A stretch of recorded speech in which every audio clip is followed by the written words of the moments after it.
Welcome to PolyCast, a civilization podcast focused on game strategy. CanusAlbinus, Makahlua, TheMeInTeam, MegaBearsFan.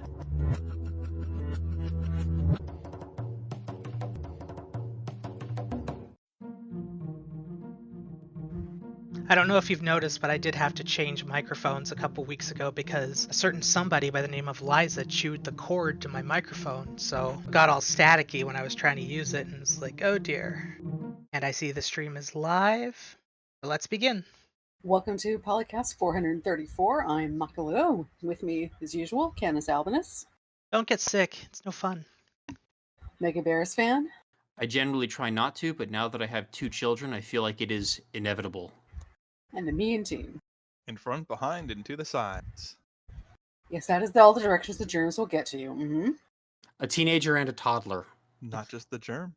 Ooh, Oh, the two hardest at the same time. Yeah, so I've heard. So I'm For very different experiencing. reasons. Yes, one is physically exhausting, the other is emotionally exhausting. Just gotta write the tweet that we're going live. They're good kids, though. Yeah, I have a new batch of nephews and nieces, but I noticed that the age count for me is not the same. It might be a little harder at the birthday parties this time around. Well, I'll see what I can do. Oh no, how do I find the link? Shoot, Oh, the link for the live No. broadcast? I got it. Oh. There's no little children in our family right now. I only get we're pretty much just all old people now. I might not currently be sick, but I am covered in mosquito bites, and that is a little unpleasant. eee. I'm grateful that where I live is not near enough to standing water that mosquitoes make it over here. Yeah, we had so much rain this past winter that, mosquitoes are actually a thing here now for a change. I'm sure they'll be gone soon. Yeah, usually it's too dry, but not this year.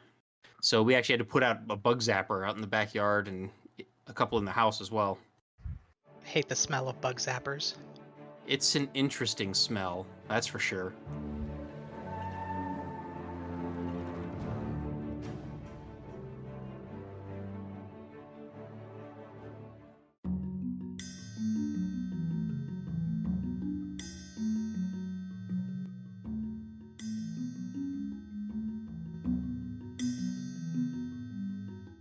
All right, do we want to talk about the biggest news in the Civ world? We have one news story this week after a month. For some reason, there wasn't a lot of news for Civ. I wonder why. But Alpha Centauri, along with a bunch of other EA games, has been released on Steam. Made a lot of people very happy, myself included. Uh-huh. The minute they said that thing about Alpha Centauri, it's like, zip, give it to me. I feel like we were just begging them to do this like last time we had a recording, so we must have finally nagged them for the final time.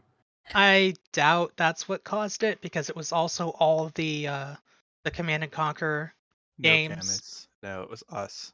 Yeah, we take 100% credit for this one. You're welcome, community. Besides, I know I've said good things about Command and Conquer at some point or another on the show, so that Globally, collectively, everybody complaining about this why you know release finally works. and as the representation of the global community, you are welcome. Now they just need a spiritual successor and or sequel. Do you really trust EA to do that? No. Well, maybe the spiritual successor part, because that can be done without EA. Well, the sequel will be more challenging. Alpha Centauri 2, a games as service live MMORPG with RPG elements and 500 loot boxes and I know what we could do. We could get Ubisoft, Epic, and Blizzard all together to make Pre-order now for an extra 100 space bucks for loot boxes. and EA, of course. and of course 5 different premium currencies. Oh, and pre-order and retailer exclusive civilizations and leaders. Yeah, I was about to get that one. Yep. Buy from Amazon to get the Jeff Bezos leader head. Want to die? I mean, We they should had probably listen. They had Ark and Beyond Earth. That not quite Bezos, but I could see them doing that. Yeah, we should probably stop before we actually give them ideas. To be fair, the lady in Ark was not like evil corporation. It was actually just very big corporation.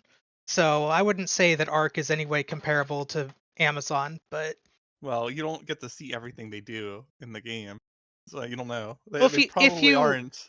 if you read the Civlopedia, they are among the least onerous future corporations I've ever read about. So I guess that's fair. like because they're not hell bent on immediate profit. The question though is how much of that Civilopedia is meant to be like neutral, objective, like third party writing, and how much of it is like written by the entities. Because I know for Alpha Centauri, like all the documentation was like in world, but that wasn't necessarily the case for Beyond Earth. I think the Beyond Earth Civlopedia was pretty objective. Yeah, I always got the feeling that it was more like a narrator and less like just propaganda from the various factions. So what we're saying is you didn't read it off Arcpedia. Right. Yeah, which of course was kind of unfortunate because one of the charms of Beyond Earth was all of the personality that was in that game because of the fact that so much of the in-game documentation was like written by the characters and entities within the game. That was Alpha Centauri. Or sorry, did I say? Yeah, Yeah, you said it Yeah, backwards. other way around. I Yeah. meant that was got the it back charm to of front. Alpha Centauri, as I feel like you compared can get to a pretty good Beyond Earth. idea by reading everyone's entries. What's going on? It's not. It's not rocket science to put together. I Yeah, was gonna it does say Ark help is the not world building. Morgan. He was, yeah. Like we were saying, they were characters, and Morgan was especially a character. Now, how well does this actually run on modern systems? I would assume it runs about as well as anything else from the 90s. So compatibility mode and go to the GOG forums if you can't figure it out, because I'm sure they'll have information about it there. And is this just a straight port, or like is there any remastering, upscaling kind of stuff going on? Oh no, it's just a straight port. So all the old resolutions and Yep. and stuff, yeah. No fancy ultra widescreen support. We have to wait even longer to see the effects of the nerf staples and more detail. I'll be honest, I'm Yeah. glad it's this way because EA would screw it up. Yeah. Well, yeah, and- I don't trust the current property holders to do it well. And with a lot of those old games, I mean, there's a tricky balancing act because a lot of the assets and the design of the UI was meant for that particular size of screen at those particular resolutions. And when you do upscaling, sometimes you screw things up, right, and have very unintended side effects. Yeah, like I think I've seen a wider screen or a 6:9 ratio patch for it before, and that UI sticks in the middle, and then you have these the rest of that bottom is black bar to the side, which is kind of disconcerting. You'd probably have to redo the assets entirely, and while you're at it, like redo the user interface and both input design and how it looks. And Yeah, I've even seen people playing like Civ 5 and Civ 6 on like ultra wide displays and like in really high resolutions, and even that I'm kind of like, I don't know if I like this. It just looks like it'd be weird to play. Everything's so far apart. There are 25 years of fan patches fixing this game, so I'm sure you'll be able to find a way to make it look nice for you. Yeah, I mean, the question is, though, how many of those are going to be compatible with this on Steam? Because I assume all those were intended for people who were playing, like, the disc or, running ROMs or whatever. well, if it's a straight port, you can probably run it from the executable in the way that the mods would. Yeah, probably. Unless, there's something in Steam that prevents some of that stuff from working. I don't think so. It's fine. Because the very first thing on the community list for things in Steam is here's a collection of patches and things you can add to make it better. There you go. Cool. Plus, Maybe now I can finally play this game. We talked about all the other resources available earlier this year in the forums on Civ Fanatics. So Yeah, wasn't there like a fan remake thing going on? there's a fan remake. There's tons of other stuff. Which episode did we talk about that on?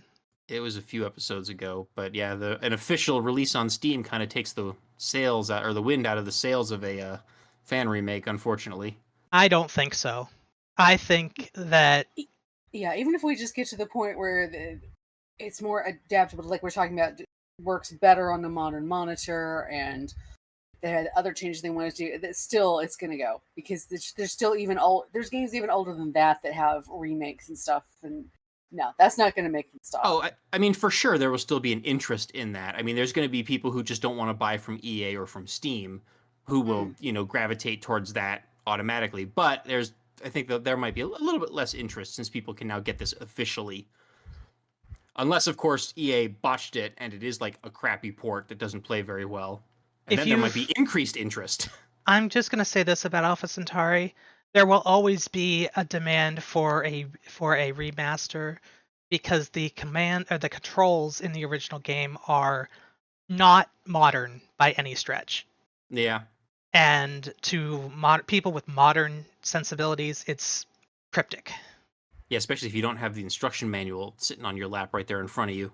Even with it, it's like going back and trying to play the original Gothic. These days, you can probably find the manual online and put it on the second monitor. Well, hopefully which there's probably wasn't the thing when the game dropped. It's included with it. Yeah, hopefully in the Steam release, there's at the very least like a link to a PDF or something, or hopefully an in-game like PDF that you can open. I don't think it's in-game, but it's like in the data files, so you don't have to dig for it. It's in the game files. Yeah.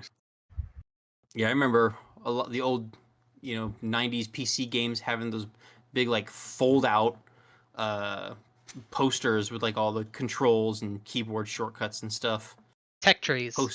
You post those on your wall behind your computer, so you remember what the heck button does what. I didn't have that problem.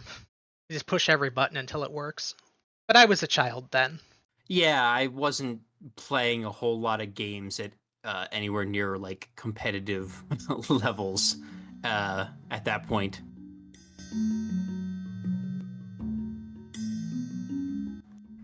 So Mackie, have you heard about Reach for the Heavens? I was going to say, speaking of competitive things, so to speak, this month's new challenge is Reach for the Heavens, where you're going to try and do a culture victory as the Khmer, and apparently the scenario was, now is it built by or is it, well, Potato McWhiskey. We know he likes stuff. We know he likes Civ. And he was either consulted or definitely helped develop the scenario. So it was like, whose idea was it? I'm sitting here trying to think, Khmer for religion, but Khmer for culture. I don't think I tried that. Yeah, I wonder if the hardest part about this challenge is going to be not accidentally tripping over a religious victory and failing the challenge. Yeah, it's like, whoops, don't spread it to everybody, but I need to spread it to get the culture. But Religious victory is turned off. Yeah, it says culture only as the victory option. Oh, okay. Well, that takes care of that problem then. So you can also probably just do the tactic of beating everyone down, and then they have to accept your culture because they don't have the means to oppose it. I mean, that's always an option in any of these scenarios. Beat the crap out of the AI and then win whatever the victory condition is. But yeah, well, I'm just saying, normally you'd have to be somewhat careful with that because that's another way you can inadvertently win some. Now, that does lead to an interesting question. If you have the domination victory turned off and you wipe all the other civs off of the map, I mean, you would just automatically win whatever other victory you have, right? You'd have to get to the victory condition, or would you just lose because you did a domination victory instead? I don't think it would make you lose on the spot, but I think you could like soft lock yourself into a score victory that way. I think what happens is, depending on the victory condition, you either automatically win or you soft lock. Because I think if it's a science victory, you still have to complete the science victory. If it's the military victory, you automatically win. If it's the culture victory, you're probably already automatically winning before you finish taking the last capital anyway. Yeah. You could probably engineer it so that's not true, though. Well, and sure. Then soft lock yourself. We're also assuming that the culture victory isn't just like, oh, there's nobody left, you win. That's true. I don't know if it does that or not. I don't know how that works. Like, because I mean, you're the only civ at that point generating tourism, so you have all the tourism. Well, as you're conquering the other people, your tourism is going to overwhelm their culture. Yeah, so like we said, you'd probably trip over that Yeah. condition on the way there. And then there's also the religious victory. I would assume if you're the only civ left and you founded a religion, you win the religious victory, right? Yes. Yeah. Because you the automatically question is become. Interesting though, because if it works where you're just automatically assumed the culture winner if there's no other victory conditions active, then it really would be fastest, most likely, to just kill everybody as fast as you possibly can. because then it would award you a victory. Whereas like spreading your culture takes time, and spreading your military units takes less time than that usually. So like that's actually relevant to if you're like trying to get the challenge done as quickly as possible. Probably. But like if you're gonna soft block yourself, then it's probably not a good idea. Yeah, people in the forums are still discontent about that you can't play higher than Emperor. Some people want to do it on Deity and stuff like that. And also that it's a random map again and not a fixed map. But it's not, I guess they're not really trying for the Game of the Month vibe type of thing, even though it is a challenge of the month, but, Well, you know, not so Even strict Game of the on it. Month didn't do fixed maps. I think fixed maps are cool though. That's why we did those things in Civ 4. Is that like you players can actually compare notes on how they progress through the game that makes that stuff. And that wasn't a challenge format, but so. And I yeah, I like don't see any reason to prevent people from playing on higher difficulties if they want to. Like there's nothing about Prince or Emperor that's going to make it harder to win than Immortal or Deities. I feel like anybody who can beat it on Deity has completed the challenge. Come on. the believed reason is because they would have to make extra art God. Extra. for They the could just, badges like, for winning. They could just use like assets from the Oh. game if that's such a problem. Come on now. You know, some people getting too excited over the number 7. Does that mean it's 7 challenge? Is it 7? 7, 7? Guys, calm down. It'll come. I understand being hyped, but come on. That's not technically guaranteed. It's just highly probable. There are a lot of things shaping up to be coming out at this year's Summer Game Fest, so I've heard the rumor that it's going to be June 7th is going to be the announcement date or something. I don't know. Civ mobile game gets announced. Do you guys not have fun? That's, yeah. They said they were developing the other thing. That's what it'll be. And like, but it's the wrong thing. They already announced the Civ mobile game, though. And now I get the sequel. They technically did that too. Because there was that one Civ mobile game that was in Korea a bunch of years ago. Oh, I remember us covering that now that you mentioned. I don't know. I don't know if that really counts. It never left Korea, so I don't think so. Yeah, and there was some discussion and also in the thread about using the naturalists and rock bands later in the game to help speed it up. You know, which is a couple of things I didn't know, but which one is it? Well, one of them will decrease their stack of the stack of their domestic tourists, so that helps you get closer faster because you have to overwhelm them with the culture. But you know, at least the other thing about this, with this being the May challenge, a lot of people will talk about the cultural victory more because that's still one that for everybody, I think most everybody, for Civ 6 is kind of like how I do. Yeah, maybe we'll finally figure out how the heck it works.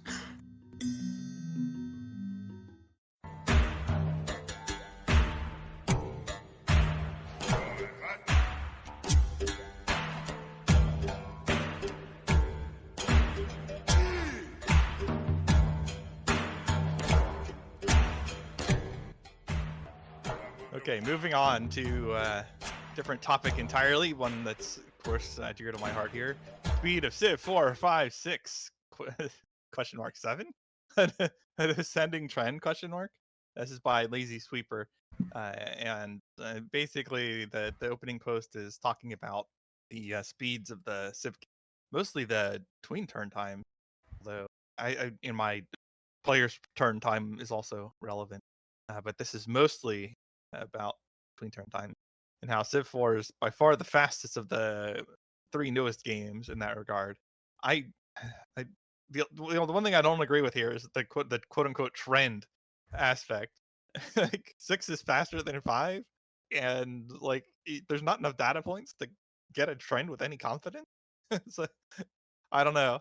It's a little weird to like frame it as a trend, but certainly the games after 4 have gotten very noticeably worse with how long it takes the game to execute turn, player hits end turn, to the point where that's a non-trivial gate to like completing a game. It affects the user experience. How much depends on the user and how much they care, but to an extent, everybody who says the game feels slow in the late game is feeling some effects of this because they're spending minutes per turn not playing. If you're playing turns relatively quickly, that's a pretty significant fraction of your playtime. I made a post in the thread and I got one disingenuous response to it.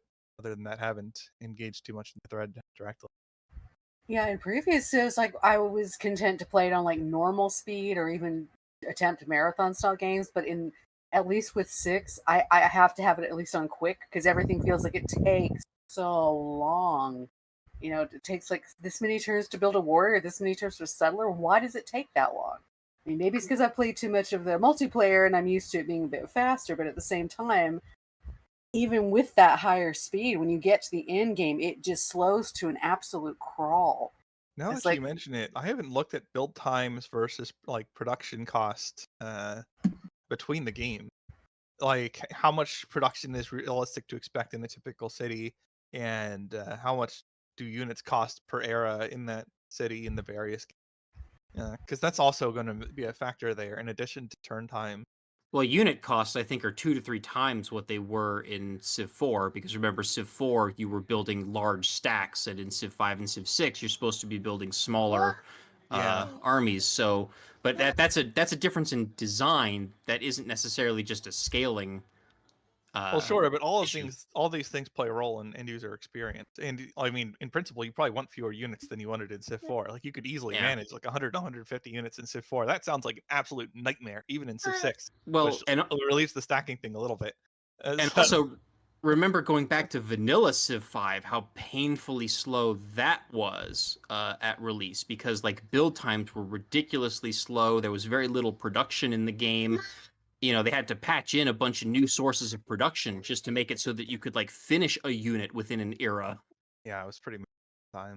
Like, you know, you'd like building a unit would take like 15 turns or more. It was like building a wonder.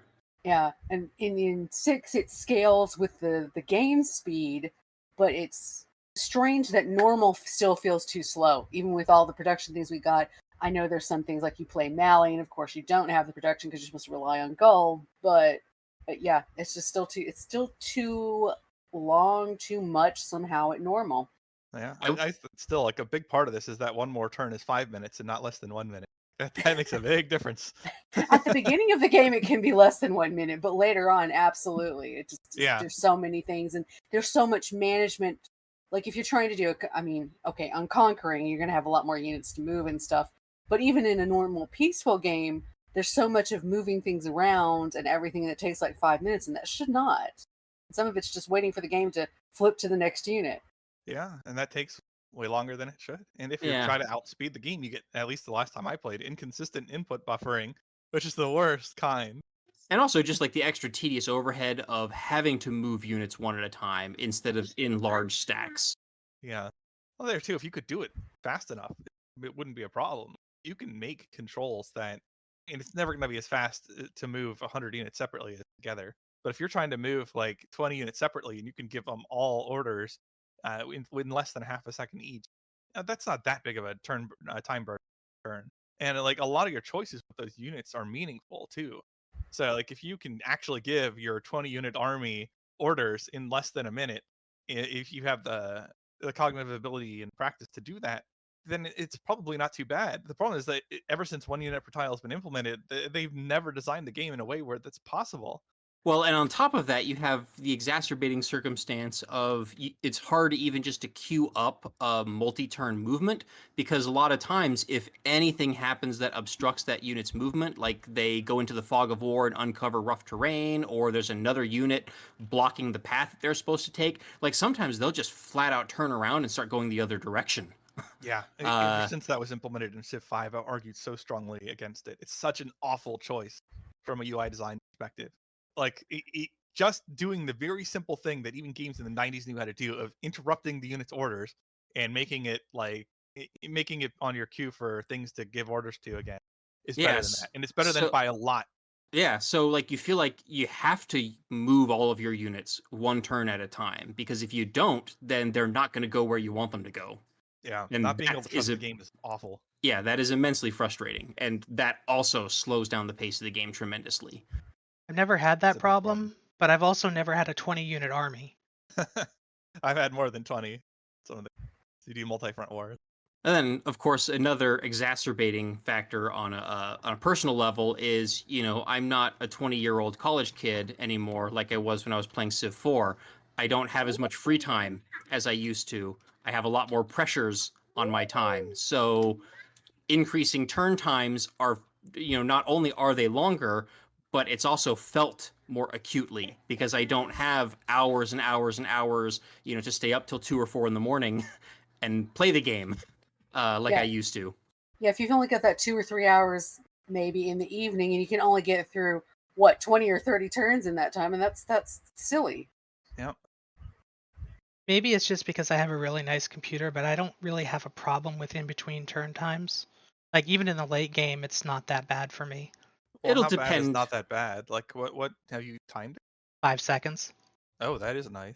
Well, I mean, do you have all like the animations and stuff turned off and things like that? Yeah. Oh, that's part of it. Also, if you're not playing on, if you're playing on like larger maps and stuff like that, then of course you're gonna have a lot more too. Yeah, on the larger maps, I have longer load-in times than I do anything else. That's the big problem with those maps. But once like even if I'm on a large map, it doesn't take long to turn over the turn. That's good then. Yeah, and I Yeah. think it does run better if you're on an SSD and such. Yeah. But a lot of people who are playing are still working with computers that are from when Civ 6 first came out, or only maybe Yeah. halfway through the dev cycle. So, Yeah, I had an old computer that I was playing Civ 6 on for a long time, an old gaming laptop, and it would take like 10 minutes just to 15 minutes maybe just to load into a game. Loading it isn't as bad because like you do it once per session. Now, 15 True. minutes is a long time. But that's again, a long time. But when that's like an eighth of the playtime you have available to you, Yeah. it's significant. yeah, that's not great then. And that was like If it's after that all the long. But like, like that's the after one all the- time I'd expect like some delay. Sure, yeah, much more and than, this, like, between this turn also times was and like stuff. after all the expansions because like each expansion also made that take like another couple minutes. So There's a reason why the default is now a small map instead of a standard map. yeah, and now I do have a nicer computer with an SSD, and loading into the game is so much faster. Can you actually turn off animation now? Ken? Or is You it can just quick? speed them up. I wish you could turn them off outright. That'd be Aren't there also options to like not show like AI movements and stuff like that? Yeah. yeah. I mean, because the thing is, I leave that stuff on because even though it is tedious and slow, I do want to see what the AIs are doing. And unfortunately, the game, there's no way to set up the game so that it only shows you AI moves that, might be interesting to you. You have to see all of them or none of them. Like, there's no in between. Like, it would be nice if the game were smart enough to know that, hey, this is an AI move that you might want to know about and show you that one, and then skip all of, like, the city-state units just running around in circles every turn. In fact, it would be nice if they had separate settings for the other factions versus city-states and barbarian movements. That might help a lot because then you could leave Civ AI movements on and turn off like city-state, show me city-state movements or show me barbarian movements. I think Those this are is a big ask for people who can't do pathing properly. sure, but It's not that hard. As a programmer, like, it's not that hard You at can all. you can well the hard part is evaluating what is most likely to be interesting to the player. Oh yeah, Like, what you would just do. toggling the factions versus city states. Okay, that's pretty simple. What can you would figure out do what's a is faction versus a city state. you'd What's basically interesting to the player, not so much, in my opinion. what you would do is you would say, "Am I at war with this country? Okay, I'll look at their movements. If not, okay, no." that would be one way to do it. That's simplistic, but yeah, that would work. Yeah, I mean Yeah. that's better than nothing for sure. Or at least if not at war, then not friendly. Or Yeah, I was But, gonna like, say the more because you might conditionals want you add, the harder this gets, and yeah. Sure, yeah. Yeah, In worst case, you can always just toggle this on and off, even current. I mean, there could also be settings for like only show like neighbors moves, so only civs that are like, within a certain proximity. I mean, that's a little bit more challenging, but there's things And like that you then can like do. someone forward settles you on an island, and now you see all their moves. Like, Possibly, I like yeah. Canus's suggestion of the war because like that's when you're most likely to care about units. But True, but probably- there's also edge cases where, like, are you then going to see that civ mobilizing a bunch of units, towards you in preparation for declaring a war? And that's can something you check. might want to see too. You should. So, You should. You can check. I was on gonna that kind of say, stuff. you don't want to have the game do all the work for us, right? yeah. I mean, the other option would be just give you a list of all the factions and say, I want to watch these guys' moves. Make it toggleable. I mean, if you're really attentive, you can probably notice stuff like that on a mini map. Like if you have your scouts deployed in a way where you'll see units passing and like there's more of that color on the mini map than there was like last turn or Yeah, 2 turns ago or I whatever. mean, that could be another way of handling this is having like more robust mini-map options. Like maybe have like an expandable mini-map that can have toggles for showing unit positions and stuff like that. Another thing that could be helpful is if there were like maybe a way during the turn to like see what movements happened, like some kind of overlay or something that shows the path that units have taken in the previous turns, so that you don't have to necessarily watch their moves happen between turns, but during your turn, when you're looking around the map, you can see where all the movements have happened. Does that make sense? I think that's Yeah, it'd just be hard to unnecessary. implement alongside the fog of war. Right? Like again, some of these things are relatively trivial to implement. Others would be not so trivial. See, that one Probably. to me sounds like it's unnecessary because you just look at the map and you can see where the unit is. It doesn't matter necessarily where it came from. Well, it might if you're like trying to predict AI stuff or human stuff, but I But don't also, think I don't think the value of it merits the. Well, well, there's also it other wouldn't edge work in a cases. multiplayer game. Yeah, there's also other edge cases, like say an AI unit moved into the fog of war, right? And now it's your turn and you can't see that unit at all. And if you skipped unit movements, you didn't see that there was a unit there ever. So if there was some way to see that, yes, there was a unit there last turn that is now in the fog of war and is invisible, that could be valuable. Now wait a minute. You could definitely have seen that there was a unit there the previous turn. No, I mean if you didn't know there was a unit there and you didn't see the AI movement, or even if an AI unit moved from the fog of war out into your field of vision and then back into the fog of war, like it's like a cavalry unit that's got like 4 or 5 movement, that can also happen, and you don't see that at all. That doesn't happen in Civ 6 because the rough terrain will stop it. That is a good point though. Should that be visible? I don't know. I don't think it matters personally. It for the most part it would. It's a situational edge thing. Cases. There'd be edge Yeah. cases where you might care about them. And I bring this up because I have specifically had this happen where I wasn't paying attention between turns or whatever, and I did not see unit movements and I didn't know there were units there, and that has bit me in the butt every now and then. So this is things that are coming from experience. This isn't me just pulling hypotheticals out of my butt here. These are things that have happened to me in games. Scouts. Yes. I don't know. Like even on deity, like if you play with the assumption that there might be crap in the fog, you like all the time, reasonable because they tend to have some stuff at first. Sure. Then like, you might care now and then, but it's so niche compared to like so many things that would be helpful on a turn-to-turn basis to like either play the turns yourself faster or to have the turns advance faster stuff. Like I think given how bad it is right now, that's really where whoever's in charge of the UI in Civ 7 needs to is like let us play through our turns quickly, at least make it possible for us to do so if we want to, and then like don't make it take ages in between turns. If we're really getting 5 seconds between turns like Canus, that's pretty good in the late game. Like if we're actually at that point, okay, it's probably harder to optimize past that if we're getting that good. But then like at least make our turns also have good user interface stuff, and then we can worry about like the niche, like nice to have. But right now we're not even at the point where like we have things that we should have. Agreed. There are a lot of avenues for improvement, and the stuff I was talking about are not the highest priority. But yeah, like some things like you mentioned, I didn't think about, but that would like with the mini map, and like you hit a button to like zoom the mini map in and out or toggle on information on and off on the mini map. Like Paradox games have some degree of that going on, and it's useful to have. Like you just like hit a button or hotkey, or you click a button on the mini map, and like it changes your view quickly.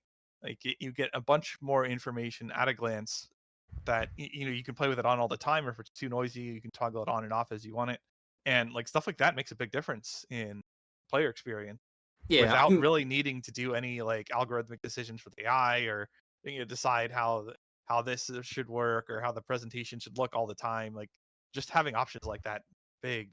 Yeah, and I mean you could have toggles like things like heat maps of unit activity or battles and stuff like that could be useful, that would let you then go and look at what the heck on the actual map happened.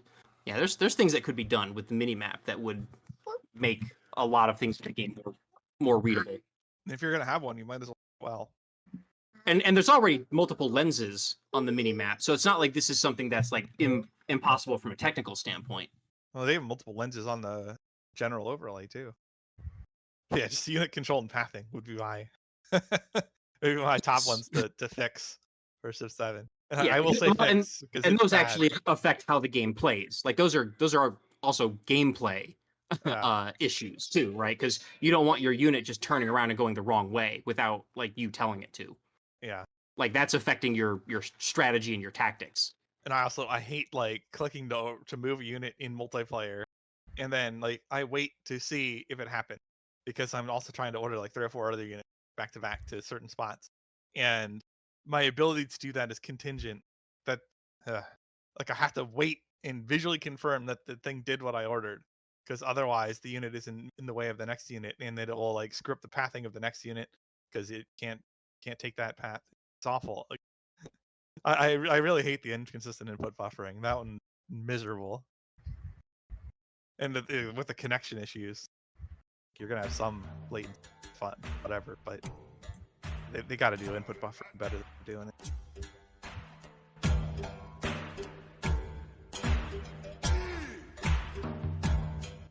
So, guys, what's your favorite policy card? Science funding.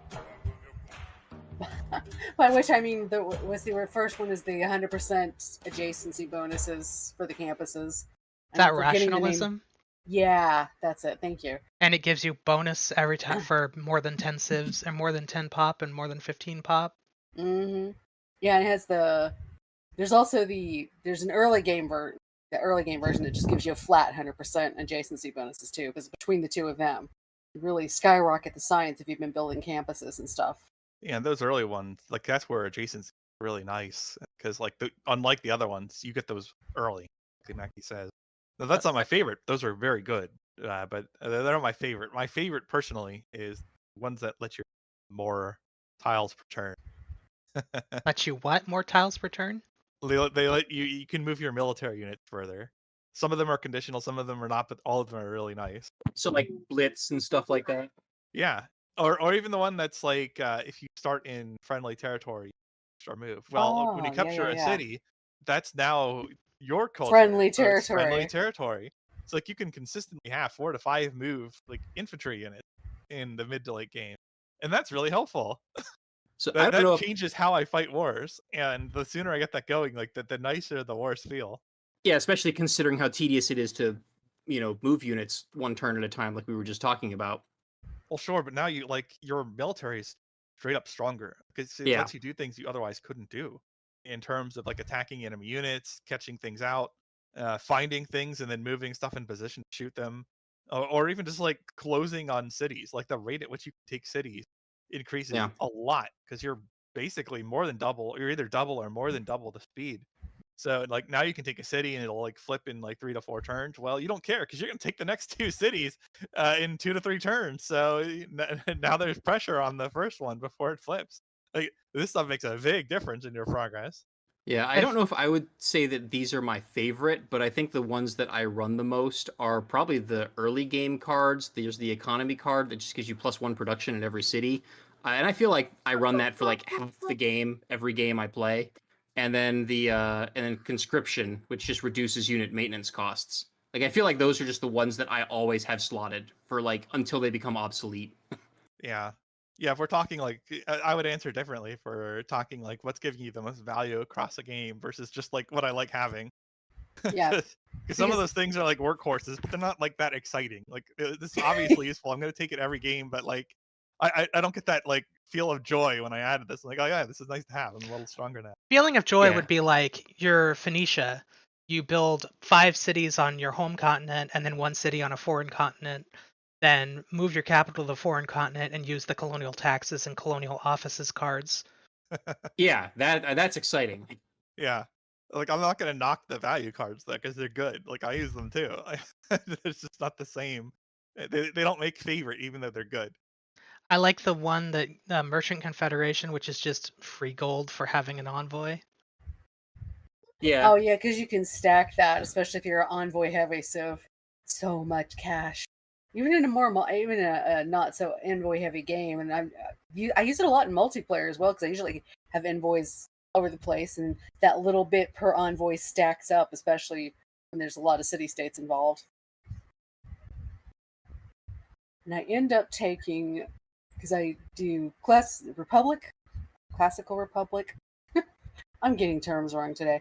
But there's the policy card that comes from that you can slot in as the in the wild card slot later that gives you, I am completely blanking, but it's bonuses to amenities and stuff.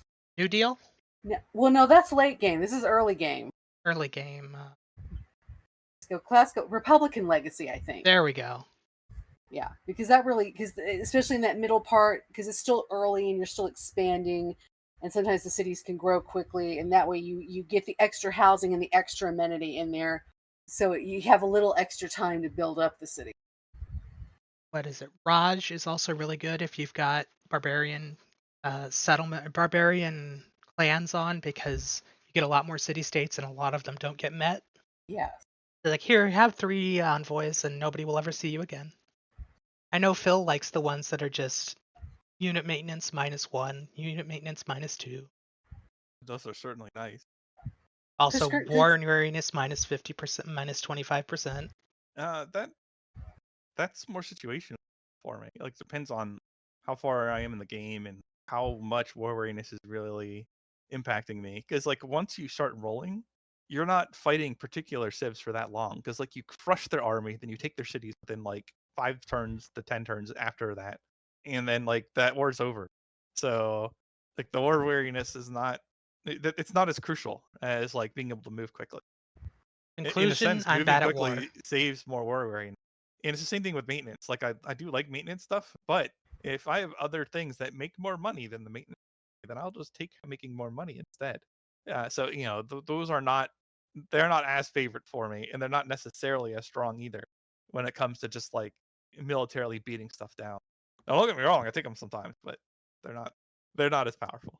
I think if I were picking favorite policy cards and not just the most functional policy cards, I think it would come down to basically 2. It would be the policy cards that speed up the production of wonders, and the policy card that like speeds up the production of settlers. Because when I'm running those, that means I'm about to either build a wonder, which is always really nice, or settle a new city, which is always fun. So those are the ones that I think I get the most excited about running, because it means I'm about to get really good new stuff. Yeah. Yeah, mine, the 50% less on settlers and then 30% on builders. Watch me expand everywhere. All that land, that's mine, that's mine, that's also mine. That over there is mine. Especially when I'm playing those in a situation where I actually am racing like another player or a civ, like to a wonder or to a place to build a city, because then those are the policy cards that actually get me like, salivating. It really does come down to those noticeable, tangible benefits, doesn't it? Because even in my case, like I'm like the unit movement speed because of what it's getting me and how much faster it's getting me. That it's kind of similar to you can build the settler much faster. Yeah, and this comes down to it's very similar energy. Yeah, and this comes down to a difference in play style. I'm a builder and you're a fighter. So, but they're like the equivalents of each other. Yeah, although you have to build the fight. So like I use the building aspect of the game too, because like it matters. Like you need to make units to fight wars, and those units need to at least be competitive with your enemy. So you can't neglect your empire's economy as a fighter. You can somewhat, but only to a degree. If you do it too much, then you're just like out teched and then it just wrecks you. Yeah, and then of course there's just the fun situational policy cards where like you have like a really crazy good adjacency bonus or whatever and some civ ability, and then you combine that with like a policy card that doubles your adjacency bonus. Now you've got like a plus 14 production industrial hub or something like that. That's always fun for sure. Yeah, niche interactions that are like specific to civs, and then they, because of the interactions, they're really good. As Dan would like to say, the synergy is really strong. Right. Those can be satisfying too. I don't think I wouldn't Dan call him likes favorite. that word. He likes that word. Maybe. He sure likes to use it. He's not here to say otherwise. Get wrecked, Dan. He loves to use it and then tell us how much he hates using it. Yeah. Now that I believe. And I understand as someone who worked for a large corporation that went through multiple quote synergies during my time there. I understand. Yeah. Dan's complaint. Yeah, I do as well. But it just made me think of him. But like I won't call this favorite just because you do need to be running specific civs to to make use of that, and I don't I like mean- just maining one civ all the time. So We're at least using they're the not gonna be word. favorites for me. Yeah, we're at least using the word correctly and not in corporate Orwellian doublespeak. That's true too. Hey, now be careful. I am a CEO after all. Yeah, well, Yes, but you don't- we haven't heard you abusing the word synergy, so you're not a fallen CEO. I like the term fallen CEO. Your incentives are still aligned. And before everybody in the comments and whatever starts jumping on my back for being a fat cat CEO, I have no employees, so not ripping Yeah, anybody you're- off.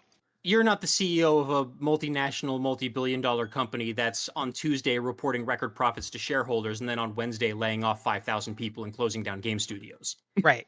Yeah. Candace is like a cool CEO, man. No. I'm Kinda just- tough, man. I'm if you, just- if you want to do right by people and you're working at a company like that and you're at levels of management where now you have to start making choices between doing right by people versus like keeping your own position, that's gotta suck. In the amount of experience I have with being a CEO, there's a lot of really hard choices. And I'll just say that. You have to do things you don't want to do, and there's not really anything you can do about it. So,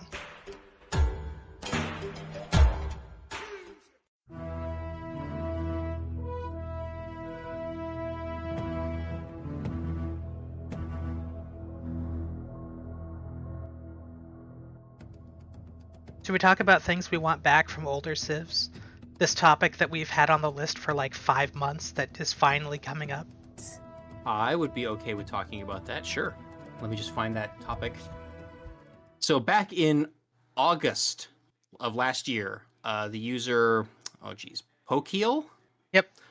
Posted on Civ Fanatics forums little things from prior games that I hope are in Civ 7. And I'm pretty sure I actually responded on this thread, but it's been so long now I forgot. But anyway, so I'll talk about the OP first and then my own ideas. So Pokeel wants jerseys to come back for Civ 7, which is, where you can like pick different colors for the Civs. They want unique palace graphics from Civ 6. Which I assume is just the palace, the 3D model of the palace on the world map, not like the old Civ 3, like build your own palace thing, although that would be kind of neat to have back, especially if it is a 3D model in the game space. That could be fun. Named geographic features, yeah, I think that's going to be a feature in like every 4X game moving forward. I mean, the other games that we've seen coming out all have that too. I don't think that's going anywhere. Named continents, same thing. Easy mod setup for multiplayer games. Yes, multiplayer support is good. Have robust multiplayer support and let multiplayer players play mods. Peace and war themes from Civ 5. That one, that's the only one where I'm a little bit iffy because I really like Civ 6's soundtrack and I really like how they have how every Civ has a unique theme and that theme like changes over the course of the game. And like every Civ, they already have, 4 different musical pieces for every Civ in the game. And there's like 50, 60 Civs in the game. Maybe not quite that many because there's, multiple leaders. And duplicate leaders There's stuff 50, like that, 60 leaders, not civs. Yeah, this is like 40-ish Civs, I think, or 30-ish, somewhere in there. But that's still, we're talking about hundreds of pieces of music. And now if you want separate ones for, I guess you could just have like a war theme. Of course, that would be the only music that Phil would ever hear the entire game. And then he wouldn't get to everyone all at once. I don't know. But then, it's like, oh gosh, are you going to have separate war themes for every Civ in the game? Like now you're talking about potentially doubling that music. Like that's expensive. Well, So there's also ambient music for various areas of the world, and you could make stuff like that with a war theme. But there's more music in Civ 6 than just the civilization soundtracks.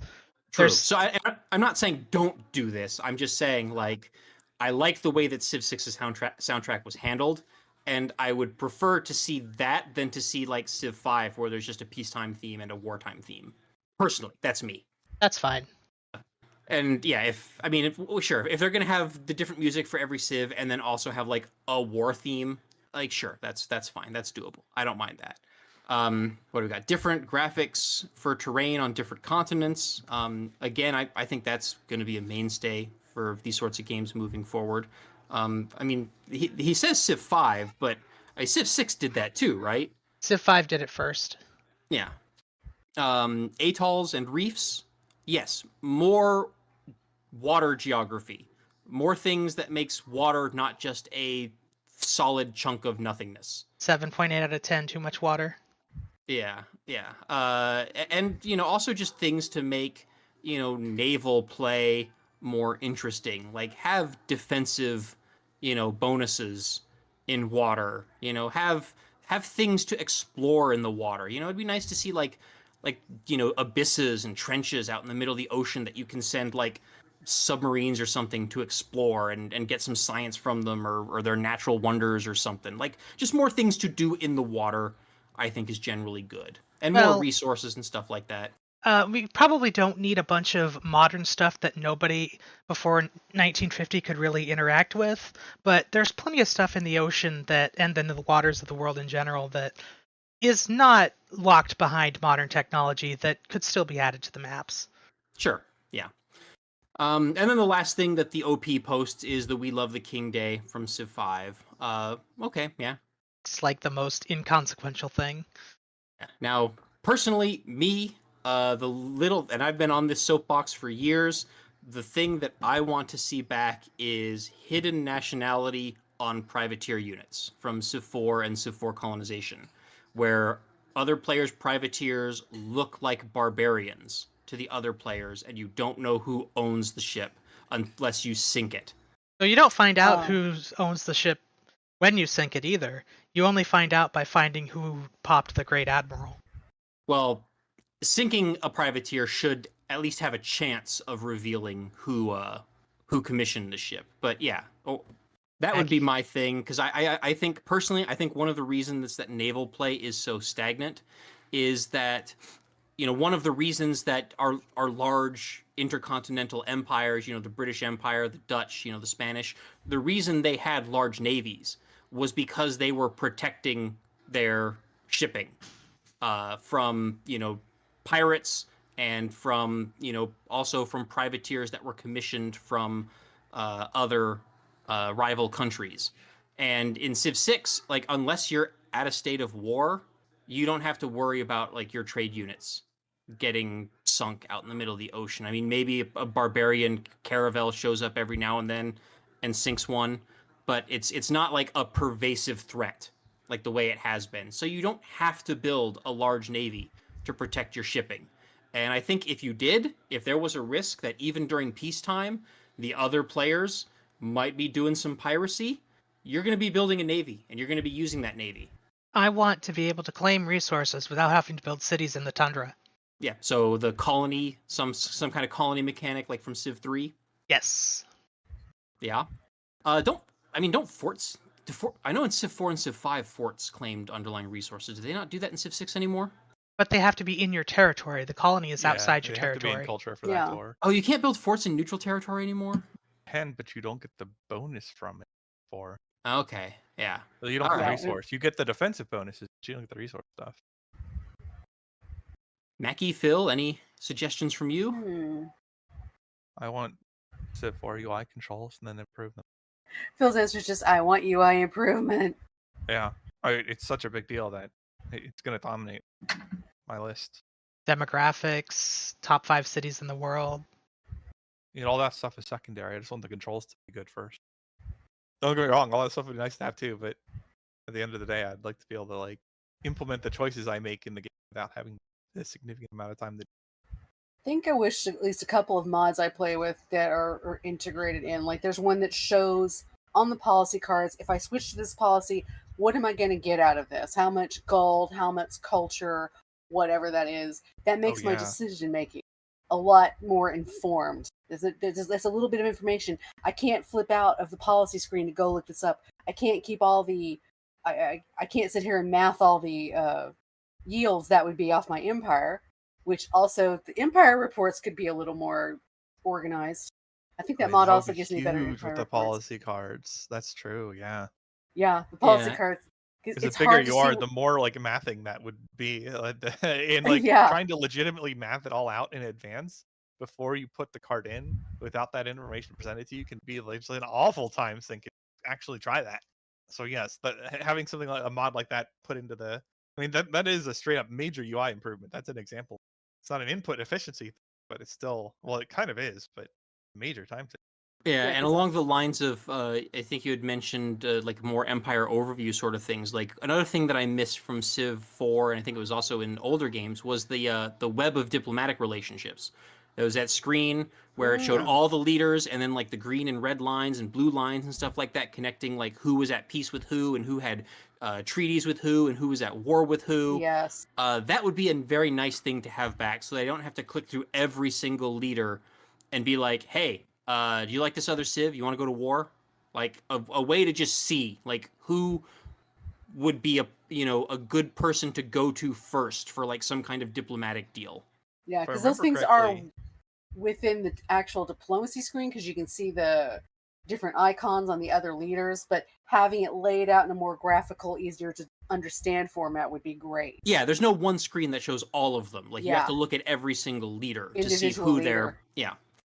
so many useful things I've forgotten. Like I'm pretty sure you can navigate to an individual leader from that web by right clicking Yes. on the leader You head. you could, So and like, then it. Yeah. like that's another thing. Like this just saves time compared to like having to click back out and then click on the leader and then do it. Like Think about that. That feels more intuitive to do that, to have that overview screen and there's, oh, that guy hates that guy, let me go to him. Click. Another little thing from Civ 4 that I really liked that I miss was how Civ 4 used to have technologies in the technology tree that had different optional prerequisites. Like you could research one technology or another technology to unlock this technology instead of having to research both. And I'd like to see that sort of thing come back too. Because that allowed you to feel like you could custom tailor the technologies that you research a little bit more towards your specific needs. Because you didn't have to research all the technologies on a path to getting the particular technology you wanted. You could focus on the ones that are just the most useful to you, and then maybe if you want, go and backfill the others later. I've been slightly distracted by this argument about the nature of the Holy Roman Empire in this thread. I don't know what the heck happened, but Start talking about little things and discuss the Holy Roman Empire. Well, that's going to be a bunch of people gone for a while. are we bringing things in from EU for what? And then something that, so also piggybacking off the privateer idea, something that I don't think has ever been in Civ, but has been in some of the older games that I've played and is in Humankind to a limited extent, is I would like to see the ability to have battles without having to be in an open state of war.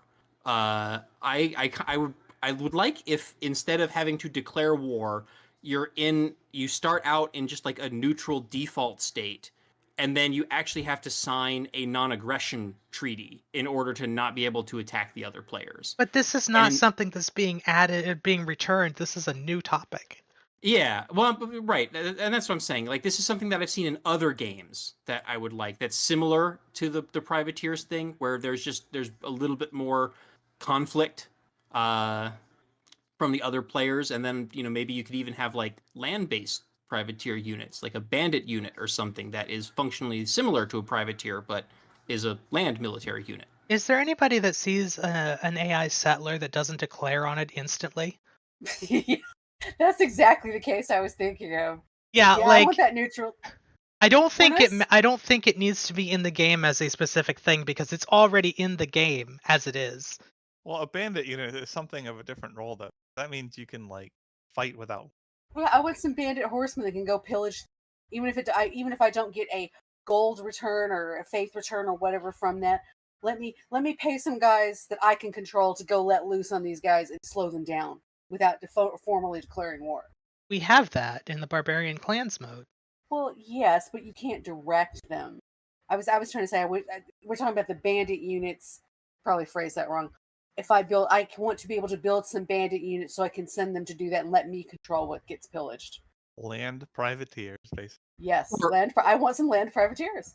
Yeah, or along the same lines, like hire those barbarian units, those barbarian clan units as Same way we do mercenaries, but then have control over them, but they Yeah. still have the barbarian flag, and you Yes. can use them to potentially attack or harass or pillage other players. And then maybe you don't get anything from it, or maybe you just get a fraction, right? Because you got to pay the mercenaries, too. So it's still less than what you would get if you were in a state of war and sent your own units there. So, in that sense, it's suboptimal, but, it's just another thing to prevent the game from becoming, too passive. So, there are more threats that you have to worry about than just an open state of war, especially out in neutral territory, right? Which should kind of be like a no man's land where like kind of anything goes. I If you like want it. to be- More yeah. blood. It's good. And then, And you there can, was as you progress in the game, you can have diplomatic repercussions for those sorts of things too. As you get further and further into the eras, other civs should, of course, and even your own population should maybe look down on you if you're doing those sorts of things. You get like some equivalent of war wariness or other diplomatic penalties. Like you can have stuff like that also to keep those things in check, so it doesn't become overwhelming in the late game where just everybody has an entire army of nothing but bandits and privateers, and everyone's just fighting everyone all the time. Well, these units are usually somewhat worse legitimate military units in most times. Yeah, I've 'cause seen there's them the- Yeah, implemented. in Civ 4, as soon as frigates, like the privateers were really good, but as soon as frigates start showing up, like you're toast. your privateers are just dead at that. Unless it's like really, really well promoted, then maybe it can fight against a frigate, but like frigates just would go out and stomp all the privateers as soon as they show up. Yeah, and also you should only have diplomatic penalties if you get caught. I think penalties with your civ would depend on like your governance ideology. Yeah, and stuff. sure. But But realistically, it's just not a viable long-term thing. It's something you want to do to like for benefits here or there. yeah. And I know that's a little bit off topic, but I felt like it was tangentially related to the privateer thing, so I wanted to throw it out there. Yeah. Well, it's sort of like it's an expansion of the old privateer mechanic. Sure. Yeah. Basically. And obviously, if you're going to do something like this, then the AIs need to be a lot smarter about protecting civilian units. If a bandit, can just pop out of the fog of war and kill a settler I would or- argue the AI needs to be smarter about that, regardless of the return of this mechanic. True, but given there's- what we observe. But if you had a mechanic like that where other players can hire mercenaries or build bandit units, then there's an even greater impetus to make sure Yes. that that's not abusable. Yes, that's true. You can only hold so many at one time or something. Yeah. Anything else in this thread that anyone thinks is a really good idea? Scroll around a bit. No, I'm just sitting here contemplating land privateers right now. That would be great. There's so many times where it's like, if in the game, if I could slow down my neighbor or something, that would be awesome. They all want to do a little bit of trolling. Yeah, but it'd probably be limited to earlier eras, like MegaBearsFan was saying, because if you think about the real life versions of that, because if it gets found out a government hired off some mercenaries to interfere in another government, oh, that's just absolute diplomatic poop storm. Yeah. I mean, we often it say depends it, on but I'll say government, permanent. Go ahead. I mean, we do still in this world have state-sanctioned piracy and state-sanctioned terrorism. It's all on the down low. The states don't admit to it, but, it happens. Yeah. Yeah, that's pretty much been the thing for human history. At least once you had states. Yeah, although in the Prior context to of that, Civ, not really. in the context of a Civ game, those sorts of actions almost feel like they're more appropriate as like a spy espionage kind of thing than for like an outright military unit that's on the board. Yeah. In later that's true. eras, definitely more espionage, but in the early areas, yeah, it was as simple as going over and hiring some barbarian or non-stated people and say, "Hey, can you go check this guy's there?" And hey, maybe that's the transition that happens in game. Maybe your bandit units upgrade into spies. Now that's something I would like to see somewhat of a return. Oh, the is spies on the board? Yeah, tethering spies back into your normal production economy rather than having them like in a parallel system. Yeah. Because like everyone gets spies. There's some interaction, but Yeah, it was one of the things that frustrated me about the espionage mechanics in Civ 5 was that you didn't have to invest anything in espionage. You just automatically got spies and could use them to do whatever. Civ 6 Yeah. is a little bit better in that regard, but And now, I'm not necessarily saying that I want to go back to Civ 4 with all the extra tedium of having to physically move a spy unit across the board and then like never being able to do anything useful for them because you spend all your time moving it across the map and then you use it once and it fails a mission and goes back to your capital and now you got to move it all the way back. They also had hidden stuff that wasn't obvious to players, like having multiple spies in the same tile increased your chances of getting caught. Oh, It would have crap. been Yeah, nice if the game like explained that somewhere. I don't think that ever occurred to me to build a spy stack. You can, and like because like if you're using them to like lower city defenses by inciting a revolt, because it temporarily removes all defenses on the city, so you don't have to bombard it down. You would want some redundancy there, but you have an increased chance of getting it caught, and it quickly becomes cost prohibitive as a consequence. I mean, but the game just never explains that. I'm doing a Captain Picard double facepalm over here because I can't believe that never occurred to me to try. I mean, you could stack workers, and that increased the speed with which they completed improvements. So, like, it seems like it should be obvious that you could do the same with the spy. How did I never think of that? And yeah, espionage is at its strongest in Civ 4 by a wide margin. Like the fastest culture wins used espionage, spread culture in a hostile city to flip it, which was interesting. While the default espionage cost for stealing tech was higher than the default tech cost to research it normally, if you did everything right, like you had like the founding holy state of a religion in that you're running it, and then the target city had that religion, and you had culture pressure in the city, and it wasn't too far from your capital, and you had a lot of espionage investment on the target, you could get techs to like a comically small fraction of the cost stealing versus researching yourself, and make up a lot of ground very quickly. You could engineer that. So there's a lot of like extra nuance to the espionage that just hasn't existed since then, because it's mostly free or only like small investment with diminishing returns on like what you could do with your spies. And then like you also had more control over like the likelihood of it getting caught, because your opponents could build things that would make it more likely. Like they were spending their production resources on catching spies, and like you could just then produce more spies and put them in different places, or you could sabotage stuff and or like make it harder for them to build that everywhere. Yeah, Now, there's a lot more going on there. now I'm curious now. You've got me into this rabbit hole. So if you had a stack of spies, do they all do the same mission at the same time? And if Well, so, you could only give an order to one at a time.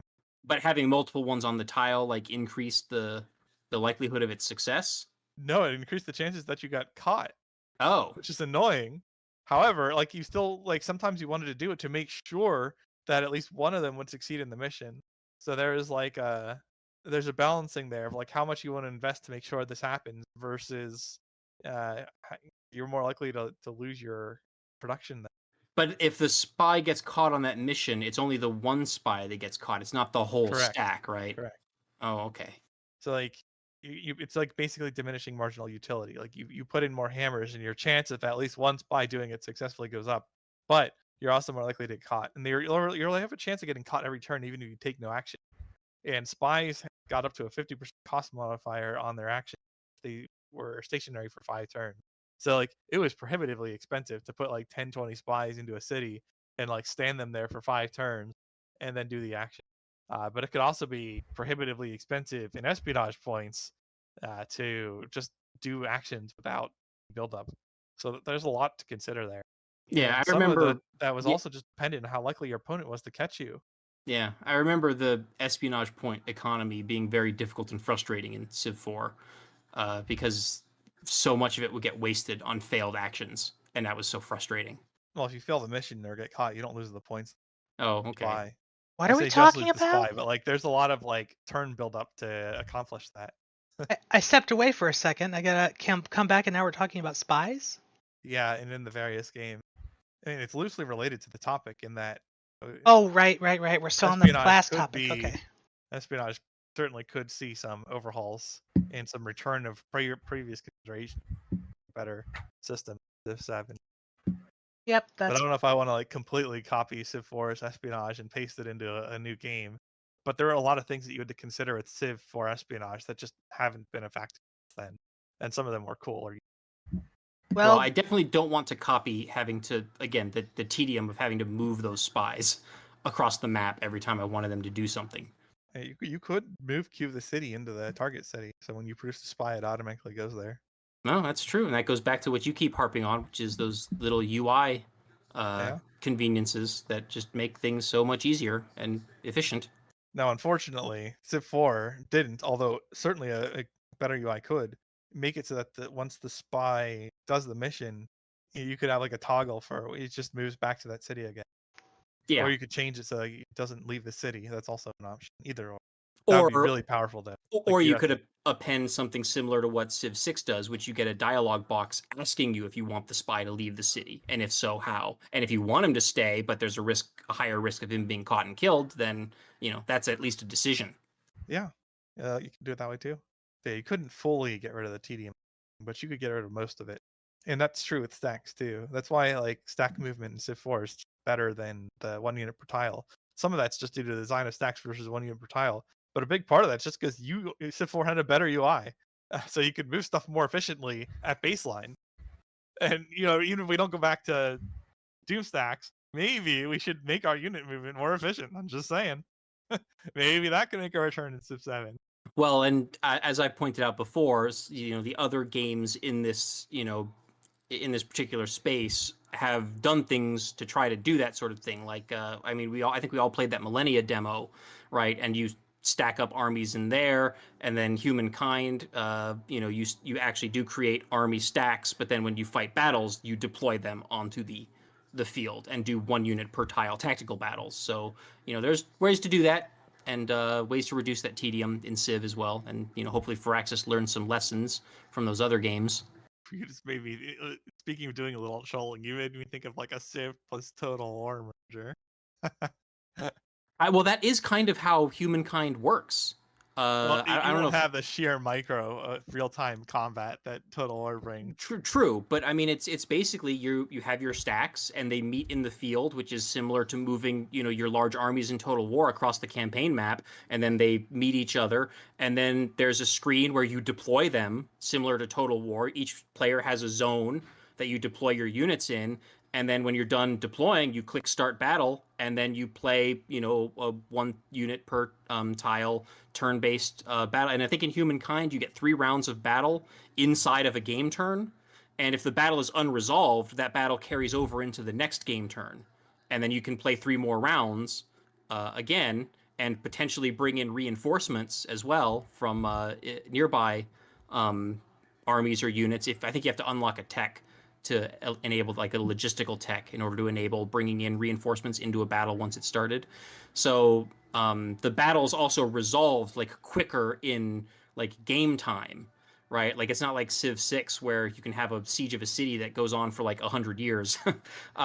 In Humankind, like all these battles would be resolved in like 1 to maybe 3 game rounds, even though that could be 3 to 9 turns of tactical combat. Yeah, you're talking reasonable. Because I was talking about salt-inducing stuff, like forcing people who are turn-based only to suddenly handle really heavy real-time aspects. I wasn't making a serious suggestion that the Total War. We've been going that's for... not everyone's cup of tea, and man, like that would be such a deviation. Well, I think at least one of isn't was it Aura is like real time, or is that still turn based? We don't know. Yeah, I mean, from what I've seen of Aura, I get real time vibes from it, but I mean, it could be turn based. I don't know. We've gone 20 minutes over time. And yeah, I would not want to put the design of UI for real time into Firaxis, given what we've seen from Civ 5 and 6. Maybe it could be done. But yeah, like just having played a real time strategy game recently that has questionable controls, like that is somewhat off-putting. That you, like can't do basic things, in my opinion. And so you have to like it slows you down. It feels bad.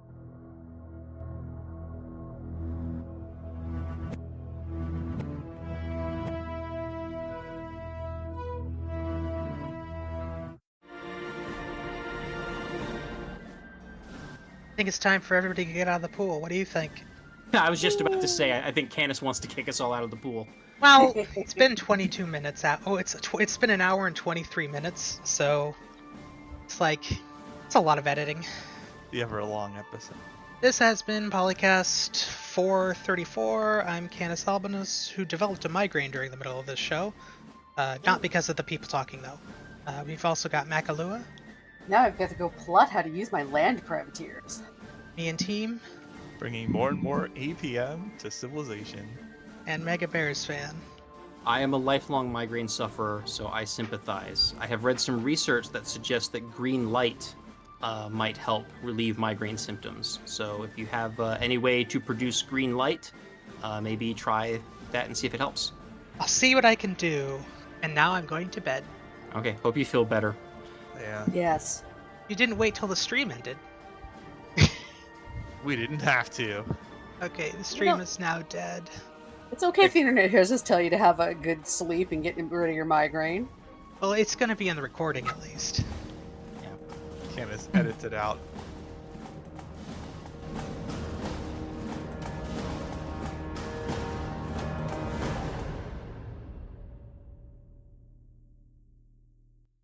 Civilization 4, 3, 6, 5, Beyond Earth sound clips, copyright Take-Two Interactive. Copyright the Polycast at thepolycast.net.